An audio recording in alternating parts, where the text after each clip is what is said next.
in the race here to tell you about themselves, about their campaigns. I will trade places with you so I can have all three of you together. Chairs or standing? If you're comfortable standing, I think people, especially in the back, may be able to see better. Is that okay? All right. So I want to give you a minute to introduce yourselves to this group. As you know, these are voters. These are people who we're going to be running the caucus. We're going to be out door knocking, and so if you can convince us for why we should vote for you, it goes a long way to pay it forward. So I want to start by asking you to introduce yourselves and asking what differentiates you from each other. I mean, we're all Democrats here. We all love progressive values, but in a relatively crowded race, what are the key differences? So I'll start with John. I'm sorry, is there sincerely a time limit? Just so that 1 minute? Literally 1 minute? Yeah, if you could keep it to 1 minute, I think we want to get through maximum number of questions. And we'll have more questions so that people can get to know you. But let's keep this first one under 2 minutes because it's a two-part question. Two-part question, 2 minutes. Introduce yourself. What differentiates you from the other candidates? So I'm John Walsh. Thank you all for being here. It's so inspiring to see so many Democrats after a week or 2 weeks of so much Republican news. I am running for district attorney, obviously. This is home for me. I moved to the Denver metro area when I was 12. My wife and I have raised 3 kids in the Park Hill neighborhood. I've lived there for about 30 years. And in 2010, President Obama appointed me the United States Attorney for the District of Colorado, so the entire state of Colorado, the top federal prosecutor, essentially the federal Attorney General for the state of Colorado. This is a city that I care deeply about. I've been an active Democrat my entire life. I was Phil Weiser's campaign treasurer in 2018 and one of the leaders of his transition plan. I was House District 7B co-captain, as well as chair in 2008 of the State Platform Committee. So here we are, we're in the center of one of the greatest cities in the United States, and because we all love the city so much, it is hard to see the city struggle. We are having problems with public safety in a number of ways. Our violent crime rate, unfortunately, is higher than we want it to be. We have a terrible methamphetamine and fentanyl epidemic, and we also have, in the last couple of years, really what has been a tidal wave of car thefts and other property crimes. What differentiates me is that I've had the experience of leading a prosecution office with success across the entire state of Colorado, and I have spent really a lifetime working in this community and learning this community. It's an honor to be here with all of you. I think I'm close to 2 minutes. I think you nailed it. And I'm going to turn it over to Lisi. Thanks, John. I'm Lisi Owen. I'm going to answer both questions at once. I'm a civil rights lawyer. That is why I'm here, and it's what differentiates me in this race. In brief sum, I decided to run for this office in 2020 after over a decade of representing primarily people in prison, victims of institutional misconduct in prison, ranging from state-enabled rape to torture, to assault, to retaliation, First Amendment violations. I was so inspired when people poured into the streets with what I felt was like a reinvigorated understanding of the problems in our criminal justice system. But I've done this work for long enough to know that after that emotional moment comes the hard work.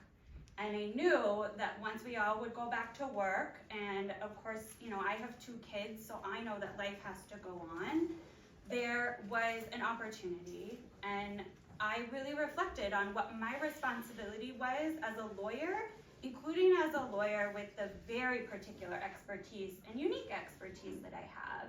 And what I decided on a walk with my very good friend Sarah Parody was that I was going to run for district attorney.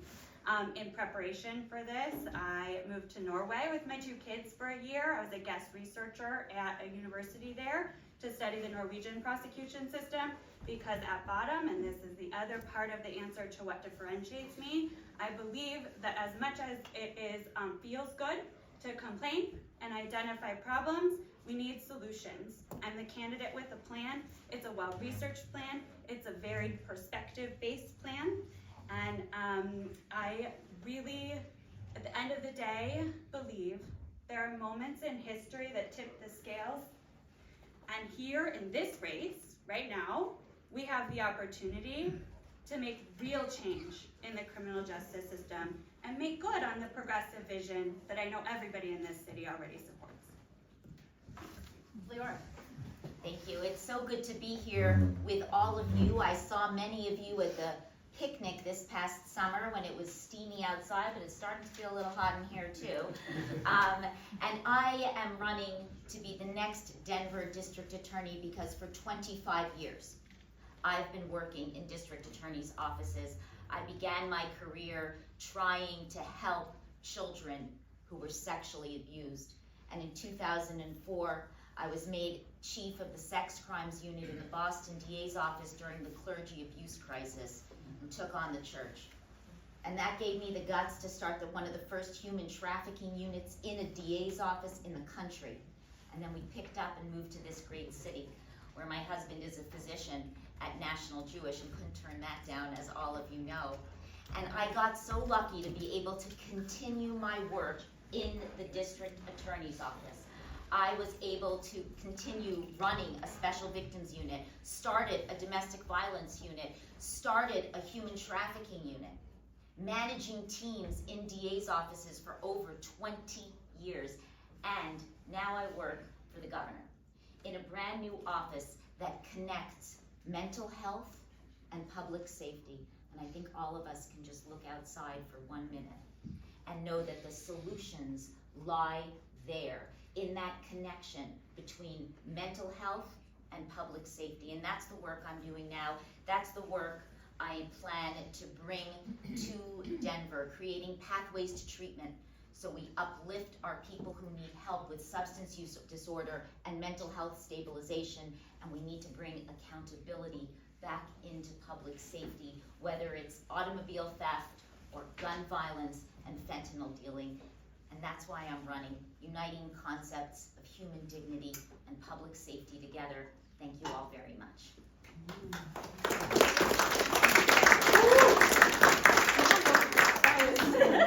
That was great.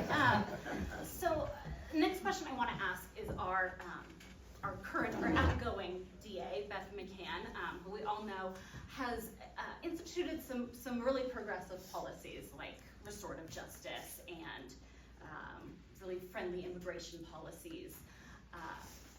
Which of her progressive priorities do you think are most important to continue into the next administration, and what is your plan for doing that? And we'll start this one with Lisi. Okay, thanks. I'm not going to say this just because Ms. McCann is in the room right now. I want you to know I've said this many times already. Something that I really appreciate about what Beth has done in this office is she has validated the idea of a progressive structure in the DA's office. That's huge, okay? We don't need to have a debate or discussion or an argument about whether we should have restorative justice, whether we need a second look. It's called the Conviction Review Unit, which is to go back and look at sentences that were issued maybe many years ago and weren't there. So I love that, and my vision is to build on that structure, right? To carry out the plan that's already been put in place. So I just told you the two things that are very important to me, restorative justice and the Conviction Review Unit. And I want to focus on the second because one of the things I think we need to always hold very carefully is that we can make change in the future. We can make change for people who would come through the office while any one of us might be in our position. But if we don't align past sentences with the values that we hold today, we're not accomplishing justice. And so I am particularly focused in terms of what's already there on that in the broader sentencing reform community. We would call it like the second look policy, going back and also looking at prior sentences. Leora. We do owe a huge debt of gratitude to DA McCann, and I will say that running for office as a woman, and she broke that glass ceiling, and we are indebted for all of the work she's done in that office. Currently,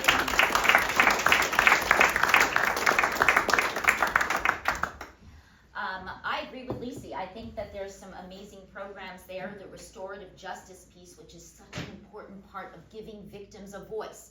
Victims too often don't feel like they have a voice in the justice system, and restorative justice is actually a process, not a moment in time. It's a process of coming together and understanding where our alliances can be, and it's incredibly powerful for people who've been through that, and that's a program I intend not only to continue, but actually expand throughout the office. Similarly, the conviction review unit, from my perspective, not only is that such gold standard work, looking at people who've been falsely convicted, but more than that, taking it and looking at sentencing and making sure that all the sentences that are currently being administered are fair, are using data that we're like are together, so that we're not, that's how we weed out implicit bias. And I think that that is a really important piece of this. But lastly, the DA McCann has appointed me to be on her Mental Health Advisory Council, and this is where the work is. My plan in my current role as the state, I fund a number of coordinators in the court now so that we are moving people. We can all agree that the jails cannot be the treatment centers for people who are suffering from severe mental illness. They cannot be the treatment centers for people who have substance use disorder, but we cannot ignore those people either. And my plan is really to expand that piece and making sure we are moving people into treatment. So a lifetime of leading prosecutors and lawyers and working in this community has really taught me that any great DA's office, any great DA, really has two missions, and they're equally important. One is to protect public safety, and the second is to work relentlessly to improve the quality of our criminal justice system. And Beth McCann has brought that second mission to the fore in Denver and has made a system where we can truly say that criminal justice in the city has justice at its heart, and that's something I deeply believe in.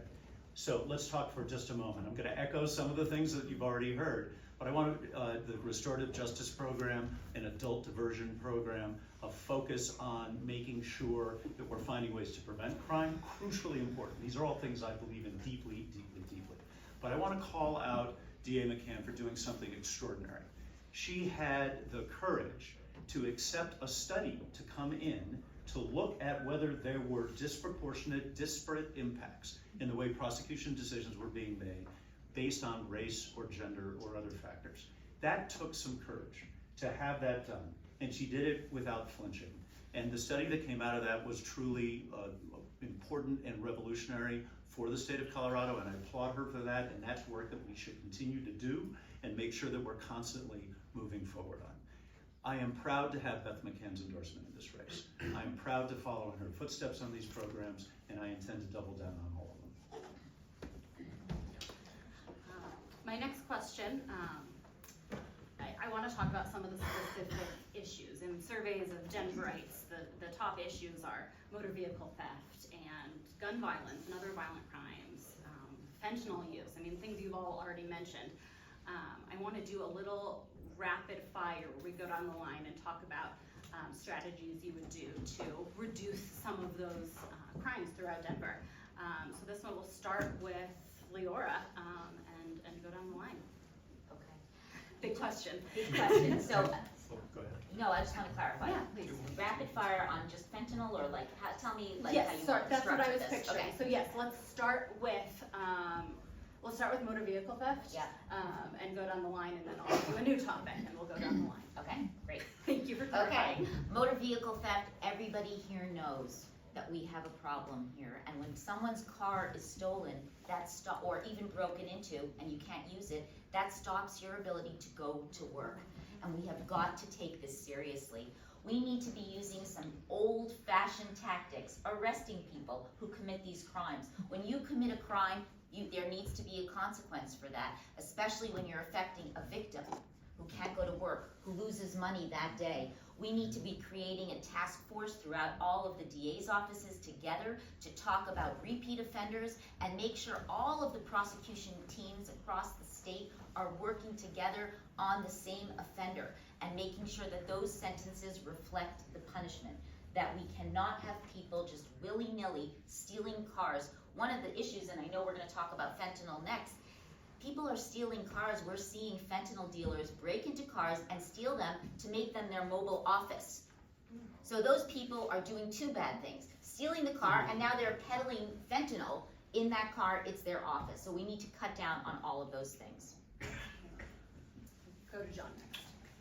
So, how many people in this room have had a car stolen or someone close to them have a car stolen? Okay, this is a problem that's affecting an incredibly broad range of people in the city. It's important to remember the cars that are being stolen are Kias, they're Hyundais, they're Ford 150 pickup trucks, and a lot of the folks who are being affected are not easily able to replace those cars, and so it's having a really disproportionate impact. I think it's important to remember that while there is an element of sort of addicted people stealing cars, that's definitely part of this, there is also an organized crime aspect to it. And I'll give an example. You know, we've all heard about the DIA parking lot thefts that have been going on. In October of this past year, the Adams County DA was able to bring a case of about a dozen defendants, specific gang targeting the DIA parking lots. And they were then using the cars to commit crimes in Adams County. After that takedown took place, the rate of car thefts from the DIA parking lots plummeted in the next 2 months, in November, December. There is an important role for investigation of some of the organized crime groups that are doing this, investigation, prosecution, and getting those people off the streets. So, it's a complicated problem. It is something that we have to devote resources and we have to devote special attention within the DA's office to solve, but it is solvable, and we will get there. Thank you. I don't want to disappoint by not having a targeted answer to these specific crimes, and here's the reason. So I'm going to mess up your rapid fire process. But what I am particularly focused on, rather than nitpicking individual types of crimes, right, is process, right? How does crime happen in general, and how do we respond to it? So now I will talk specifically about motor vehicle theft and share something from what I think I have the really distinct privilege of having represented a lot of people. Whoa, this is going to sound so weird. I have the distinct privilege of having represented a lot of people who did a lot of bad things. The privilege is the conversations that I got to have with those folks in a confidential setting. Obviously, I can't share the details of them, but I want to tell you the number of people who I had conversations with sitting, who'd been buried in solitary confinement for years, maybe a decade, and their script went like this. I was poor, I had a parent who was addicted or abusive I got taken from the home. I ran away from the group home I was in. I got in trouble for running away. They sent me to some sort of juvenile detention facility. In the juvenile detention facility, I met older kids who'd committed more serious crimes. You know what the number one crime I would hear about? Carjacking. I learned how to steal cars in juvenile detention. From juvenile detention, I got out, started committing those crimes. I went to Lookout Mountain, more serious kid jail. Most of them caught murder cases when they were 18 or 19 years old. It is an unfortunate reality that the way that we respond to crime can either prevent or produce it. We have to have processes in place. I appreciate what Leora said about human dignity. Human dignity is making sure that we're not turning people who started out as victims into criminals. I spoke with a prosecutor who used to run the Institute for Innovation and Prosecution in New York. She was a line prosecutor in Manhattan, and she said one of the most impactful things that I've ever heard, which was, I always approached my cases with the idea that today's victim is tomorrow's offender. We have to, respectfully, we've got to stop talking about this tough on crime nonsense. That's how we got here, you all, seriously. We've been doing the same thing for the past 30, 40 years. So my answer to all of this, really, is we need to change the way that we prosecute crimes to create a fair, equitable, outcome-oriented criminal justice system. Thank you. Next, I want to ask about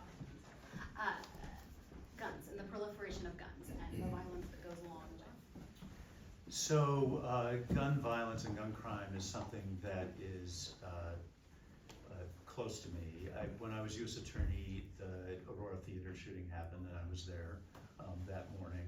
The Planned Parenthood shooting happened in Colorado Springs, and I was there that day as well. These are things that you don't lightly turn away from once you've been involved in trying to respond, and you recognize their severity. As a result of that, I have fought to improve our gun crime laws, both testifying on behalf of President Obama and his gun crime package in front of this U.S. Senate Judiciary Committee in 2013, and also testifying in both houses of our state legislature to help pass the ERPO law, the red flag law, that enables guns to be taken away from people who are determined to be a danger. This is a national tragedy that is unfolding before us every day, and regrettably it's happening here in Denver, Colorado, every day as well. One truly tragic thing that's going on now is that a lot of the gun crime that we're seeing, or a growing percentage of the gun crime we're seeing, is youth violence.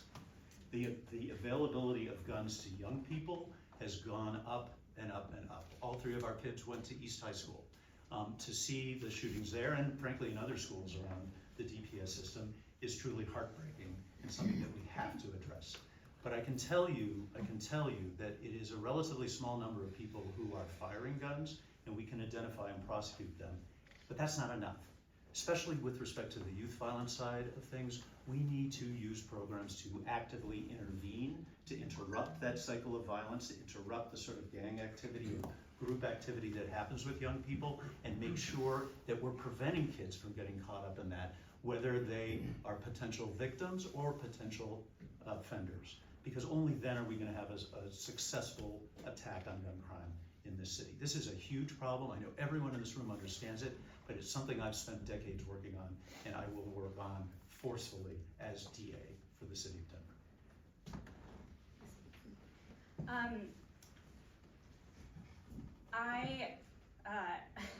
I'm not going to use words like attack. You're probably catching my drift here a little bit. But when I think about gun violence, again, I think about poverty, I think about social conditions, and I want to follow what John said about the East shooting.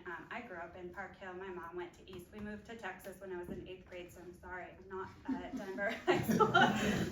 Dirty secret. But you know, my family has deep roots in Park Hill, including with East, which has one of the most robust alumni networks I've ever seen. Sorry, I'm in a South crowd, huh? Anyway, the point is that shooting was tragic and shocking in our community. There are communities in this city which have been suffering from the very type of incident that happened at East recently for decades. And one thing that I've become deeply concerned about is this sort of victim-offender, harm is not binary, right? And so when we think about what to do about gun violence, I hope that we're also thinking about the communities that are most deeply affected by it. And that's why I continue to come back to equitable prosecution and meaningful healing for victims. We have to do those things together. So of course we have to handle every case on a case-by-case basis, but when we zoom out and we're talking about high-level policy, we must remain focused on the bigger social situation that is leading to gun violence.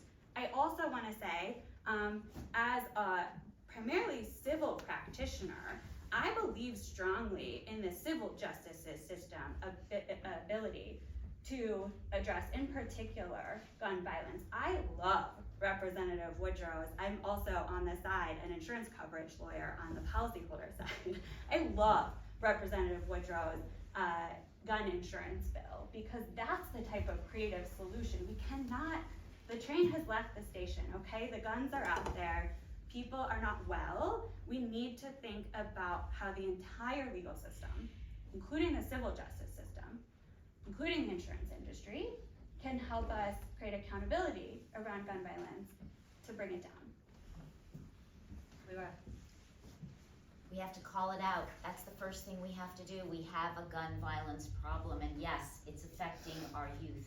So the question is, what do? We have to also get comfortable saying things like, Do kids need to be patted down on their ways into classrooms by other teachers? Is that a solution? Or do we need to be taking a different line on how we handle youth violence? We have to ask the hard questions, why? Why are kids turning to guns?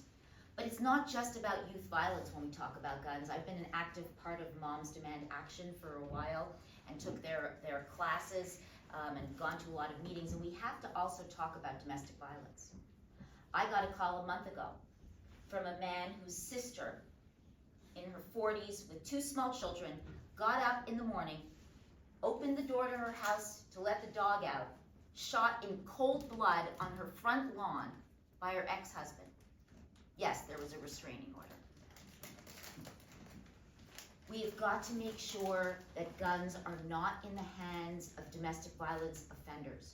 We have got to tighten our safe storage rules. We have got to look at creative ways to enforce ERPO laws, to make sure sheriffs are enforcing them. We have got to look at things like gun buyback programs, where we buy back guns off the streets and get the guns off the streets. These are large-scale problems, but they can be used to reduce gun crime. I want to make sure that we have an opportunity for people in the crowd to ask some questions. I want to preface that by saying there are a lot of people here. I'm sure we will not have time to get to all of your questions, but hopefully the candidates might have a few minutes to stick around after the meeting to have some one-on-one conversations. Okay, that's great. So I will open it up to audience questions. Shelby. So let's say you get elected, it's the end of your first term. What do you view as a successful term, and how do you measure that as well? Like, what sort of metrics are you looking at? Is it conviction rate? Is it the number of people with like pretrial diversion programs? How are you measuring that success, and what is success for you? I'll take that. So I love that you framed it as the first term, right? Because recognizing, for me, this is about creating a system that really doesn't exist yet. It's building on an existing system, but taking that finite time period and implementing. So I have 4 policy pillars that all need to happen together. Equitable prosecution, which is about many things, but I want to tell you in large part it's about ending coercive plea bargaining, which is a big deal. Meaningful healing for victims, applying a case management approach. An institutional accountability prosecution unit, which is about prosecuting crimes committed, yes, by law enforcement officers, but also at the corporate level. And finally, a healthy workplace, adopting a workers' rights framework for the office. So knowing that those are the 4 things that I'm trying to accomplish, you create specific metrics within each area. And broadly speaking, another thing that I'm deeply committed to is data transparency. Thank you, Ms. McCann, for that as well. We also need to build on that. So let's talk about coercive plea bargaining, for example. You need to examine what is the distance between the original charge and what the conviction is for. We don't have that data today. We've got to know what it is. So I'm just using that as an example because it's a very complicated question, but I want to demonstrate that you need to link specific data transparency points and publicize them to everybody to the specific policy goal. So that's what it looks like for me. And if I've done that, that's success. There's a lot to do after that, but that's success to me. Great. Do any of you else want to answer that? Sure. Okay. So we'll move on. It's a hard question. I think it goes to management and what kind of management I've been doing in DA's offices for 25 years. One of my big plans is to make sure our prosecutors are responsive to community. And what that looks like is dividing the office. We have 6 different police districts, as you all know, and making sure that our prosecutors have teams that they're working with, and they're responsive not just to the police districts, but to the community leaders in each of those districts, to the faith leaders, to the anti-gang violence prevention, to the therapy workers, to the business community, all in each network, so people have a voice in what justice looks like. Justice isn't something that just lives in a courtroom. It lives here. It lives with all of us. And that is one of the metrics I want to see after a successful term, people believing again in the justice system. But the other key piece is creating these pathways to treatment. And I've been kind of hinting along, but this is that idea that we are gonna have a nexus between the public safety and the mental health, and creating places for people to go instead of jails, but also instead of doing nothing. Making sure that our sick people find beds in either a rehab, a day reporting center, a hospital bed, creating those robust partnerships. And the result of that is that everyone will feel safer. So those are two of my big initiatives that I plan to put into place. So, as I said earlier, I see the twin mission of a great DA's office is to protect public safety and to improve the quality of our criminal justice system. What's the metric after the first term? The metric, I think, is simple. Crime is down across all those different categories, and we have done that, not by putting more people in jail and prison, but by focusing on those people who had to go, because there was no other alternative to protect the community, and having them incarcerated, but using prevention programs and treatment programs and other mechanisms to make sure that we are keeping people out of the criminal justice system in the first place. Those are the metrics I would look to. Lower crime and lower population in the jails and prison.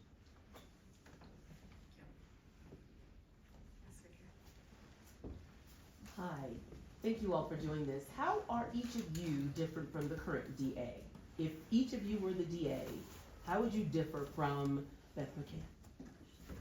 Take it in any order you want it.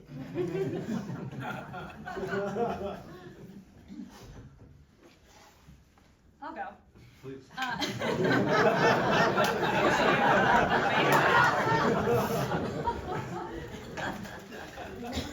I'm not a career prosecutor.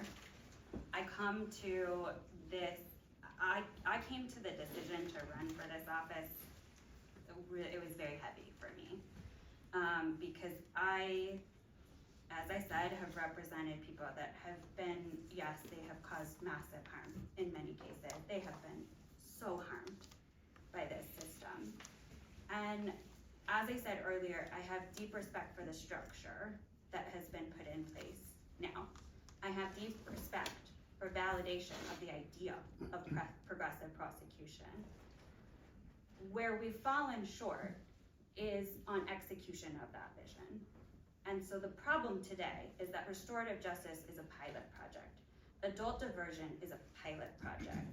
When you look at the numbers of people that, for example, go to problem-solving court when they come in with a drug case versus people who are prosecuted in the traditional sense, it is a very small number who get the new cool thing. The thing that I think some of us agree is the way out of the safety crisis that we're having. But by and large, we're still doing everything exactly the way that we've been doing it since really the 80s and 90s is when we really invested in the status quo that we have today. So what I would do differently is imbue the entire office with restorative justice principles. I would make sure that every single person gets the opportunity to enter into a plea agreement that creates an exit ramp from the system rather than an on-ramp into the system. And so I don't want to say everything differently, but I would move very far away from the traditional model of prosecution that we have today. So are you saying are you talking about punishing or not punishing criminals, or those who commit crimes? Punishing or not punishing. Yeah, and so what's your definition of punishing in that sense? Because Yeah. all one for help, but being a citizen, understanding that there is a fine line between helping and enabling. So that's why I'm asking you to clarify. Yeah, absolutely. So it does depend on your definition of punishment. One of the things that I will do is create basically a charging worksheet, and it's going to require prosecutors, in addition to laying out the facts and the law that support the charge that they intend to bring, identifying the purpose of the consequence that they propose. So I wanna be really clear, today, most people don't go to prison. Most people get plea agreements. It's not a radical idea that we don't give the consequences that are set out by the Colorado General Assembly in statute, right? So that we already do that. What we need to do is do that effectively. So in terms of punishing, do I believe in punishing people because of the principle of like just desserts, because we're mad at you, because we think you deserve it, because we think you're a bad person, because we want to shame you? No, I do not. No, but when they commit a crime, all of that stuff, I'm, Of course. yeah, all of that, that's emotional. What I'm talking about, Yeah, you're right, thank you. when they Yeah. commit a crime, Yeah. there is a form of punishment that is the justice system, and because most people will think folks don't get their just punishment Yeah. as a result of that. So, if you do something good, that also has a consequence. When you do something bad, that should also have a consequence. And you're right, most people think that, it's hard time, but the plea agreements are there, that's good, and I'm not an attorney, just a citizen. But I ask the question because the last thing we want is that feeling of crime is on the rise because criminals have more choices than we, the folks who are abiding by the law. That is not the case, but that is the perception, and perception is reality. Yeah, sorry, I don't want to dominate the time, but I think that's the system we have today, to be blunt. It's arbitrary. There's very little accountability in this system, whether someone goes to prison or not, or jail. And I believe deeply in accountability, but I mean accountability, for real. Anything to add? Sure. I have spent a lifetime working in the district attorney's office, really focusing on victims. I've been a career public servant, and I think all of those skills together are gonna allow me to make some differences in the office. One example is that I think we need highly specialized units. We need highly trained prosecutors in one area, and I give you the equivalent is if, God forbid, you're sick, you have some form of rare asthma or whatever it is. You don't go to see your general practitioner. You want to go see a specialist. And I think victims in Denver deserve to be served by prosecutors who are highly trained in that area, if it's gang violence, if it's homicide, if it's rape. We need really specialization to make sure that victims are getting the best care that they can, and that's why I have spent my life creating units like the Special Victims Unit, like the Human Trafficking Unit, like a Domestic Violence Unit to handle those very specific kinds of crimes, and making sure that we're working with our victim services, because victims need to have a voice. They need to have a voice in our criminal justice system. So that's one change that I would make. I've talked a little bit about my pathways to treatment, which is really when we look at the crime that's being committed, I would say 1/3 of the crimes are those very serious crimes. Murder, rape. We need accountability there. Fentanyl dealing. Prison is the answer for many people. That has to be a piece of what we do when we talk about those highly serious crimes. But most of the crimes that our people are experiencing, most of the reason we feel a little dysregulated right now, or we're encountering dysregulated, is that the crimes are low-level misdemeanors. They're low-level felonies, and those people don't belong in prison. But again, we cannot do nothing.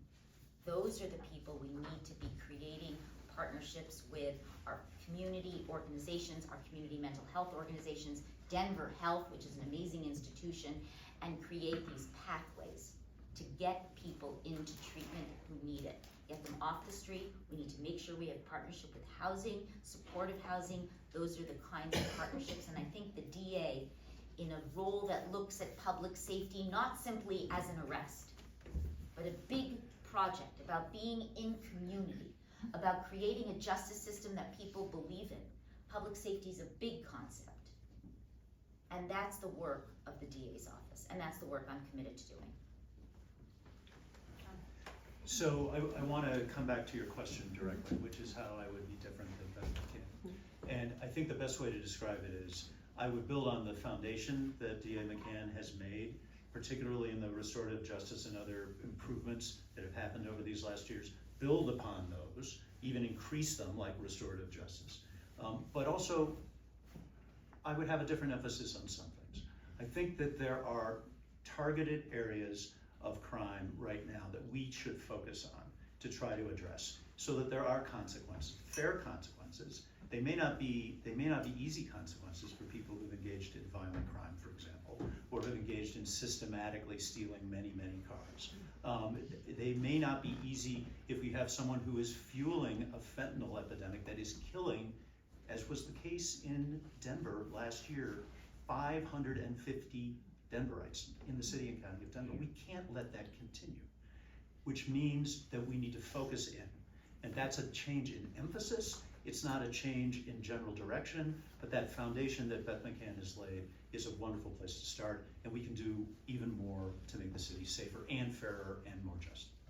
All right, we have time for one more question. I saw Eagle's hand first.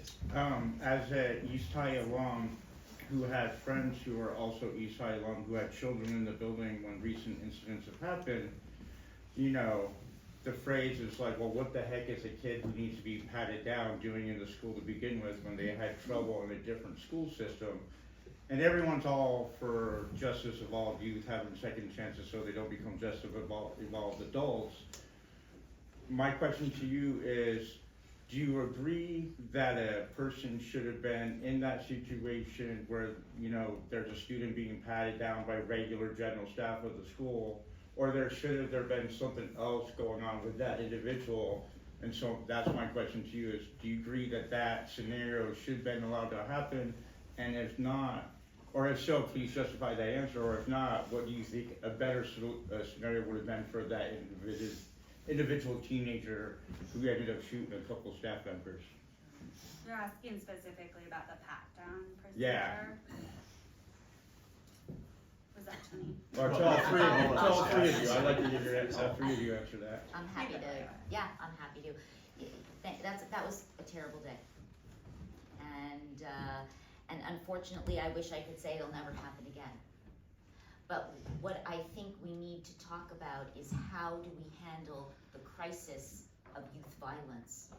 And we've got to talk about it at a granular level. I had a chance to meet with the head of public safety for the Denver schools, and they are crying out for partnerships. What they want to know is, how do we connect? And this is part of my community prosecution method that I explained to all of you, dividing up prosecutors. Prosecutors are going to have to know by first name basis on speed dial, the principals in their neighborhood.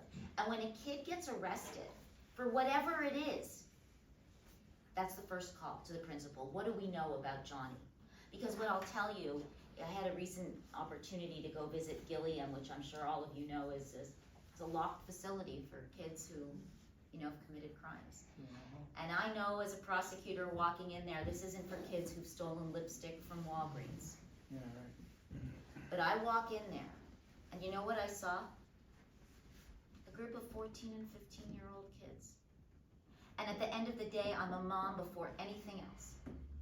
And these are kids who are really struggling, asking for help with, they asked me, you know, is this the right, they were writing a book report, they were like, is this how you spell this word or whatever? Heartbreaking.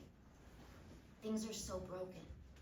But I'll say this, and I feel hope here, that when you've met with one kid who's committed a serious crime, you know what?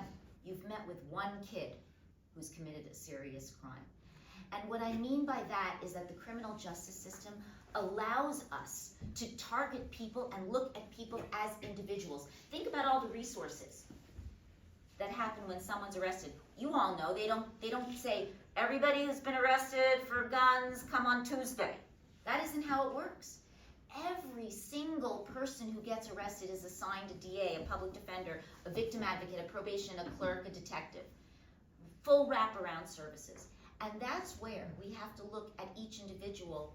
What do we know about this kid? And what is our goal? Because I'll tell you this, you take a 15-year-old who commits a serious crime, and you send them away for 20 years, you know what happens? They're coming back at 35 to here. If we don't think at that moment of arrest At that moment, when we begin our prosecution, what are the systems we're gonna create to figure this out for this kid? And by the way, that kid might look different than that kid, and that kid might look different than that kid, and we have to figure out how we bring together all of the resources, the school, the family, the community organizations, the firefighters, everybody, to come together to help our youth. We are in a massive crisis for youth who have been so disproportionately disaffected by crime, by the pandemic, by drugs, all of those things. We have failed them, and we have to uplift them. And the justice system is actually designed to look at people as individuals and uplift our youth.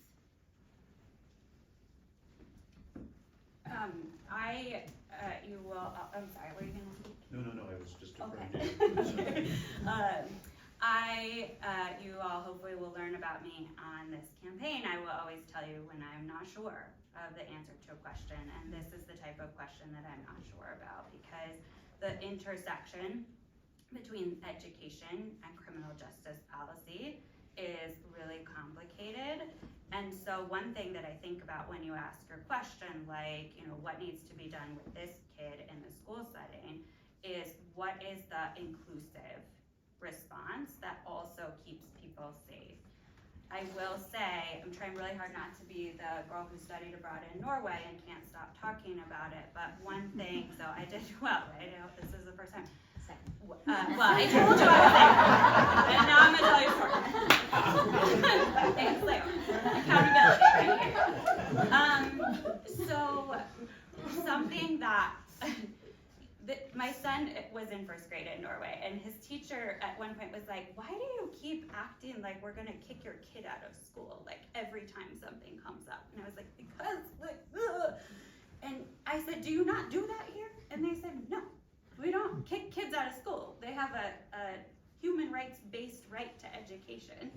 And so, starting from age 1, they have this attitude like, whatever we're gonna do with whatever problem this kid might be presenting, my son has ADHD, it's not gonna be an exclusionary response. And I am so convinced that that meaningfully impacts, for example, the low crime rates in Norway.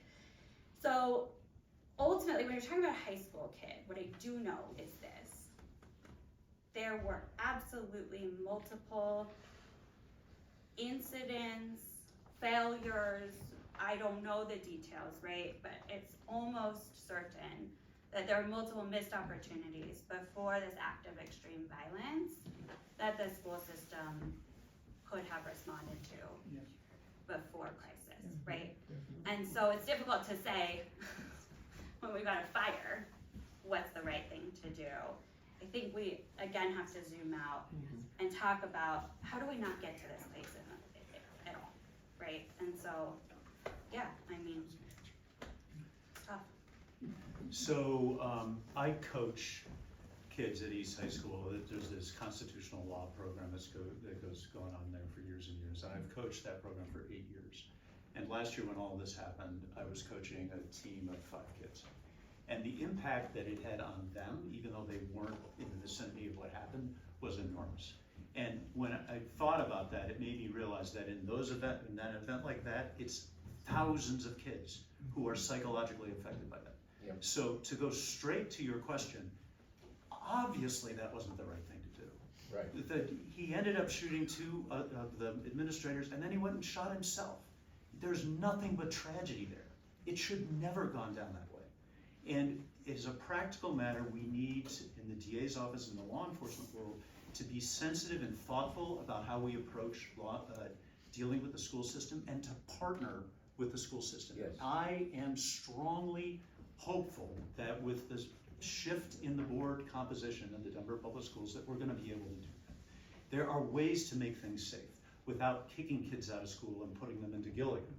There are ways to do this so that we're not exposing administrators, teachers, and others, and all the other kids in that school to danger, and at the same time, not throwing away a kid because they've had problems. We need to intervene and we find a better way to do it. But look, looking at what happened there, it is 100% clear that was a terrible disaster. It should not have happened. and we have to find ways to prevent it from happening. Please join me in thanking all three of you.